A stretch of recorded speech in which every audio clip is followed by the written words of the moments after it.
Glass താത്തി. ഒരു lady പറഞ്ഞു ഇച്ച പമ്പേഴ്സ് പറഞ്ഞു. എന്തോ പമ്പേഴ്സ് വാങ്ങാൻ എന്തോ ആണ്.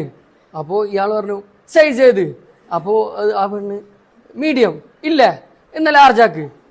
എന്തത് മറ്റേ ബാഡ്മിൻ്റണിലൊക്കെ അങ്ങോട്ടും ഇങ്ങോട്ടും അടിക്കൂലേ, അതേമാതിരി കല്ലെടുത്ത് അങ്ങോട്ടും ഇങ്ങോട്ടും എറിയില്ലേ, അതേപോലെ കുറച്ച് കഴിഞ്ഞ് ഇയാള് ഈ കടക്കാരൻ ആ പമ്പേഴ്സ് കൊണ്ടു കൊടുത്തപ്പോൾ ആ പെണ്ണൊരു 200 രൂപ കൊടുത്ത്.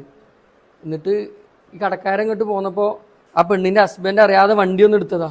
അപ്പോൾ പെണ്ണ് എന്താ ബാക്കി കിട്ടിയിട്ട എന്തോ പറഞ്ഞു ആ ബാക്കി കിട്ടിയിട്ട വണ്ടിക്ക് ഇനി പോയി ബാങ്ങ്. എന്തോ ഞാൻ ആകെ അന്തം വിട്ടു. ഞാൻ എൻ്റെ മുഖത്ത് പോയി ഇങ്ങനെ അന്തം വിട്ടിക്കുക.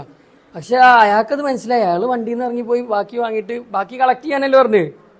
അല്ലാ, പക്ഷെ രസമുണ്ട് കേട്ടോ, കേൾക്കാൻ രസമുണ്ട്, മനസ്സിലാവില്ലെന്നുള്ളൂ. വന്ന് ഹിന്ദിക്കാരെ ഹിന്ദി വരെ മനസ്സിലാവാൻ തുടങ്ങി. എന്നാലും കാസർഗോഡ് കുറച്ച് ടഫാണ്, കാസർഗോഡ് ലാംഗ്വേജ്.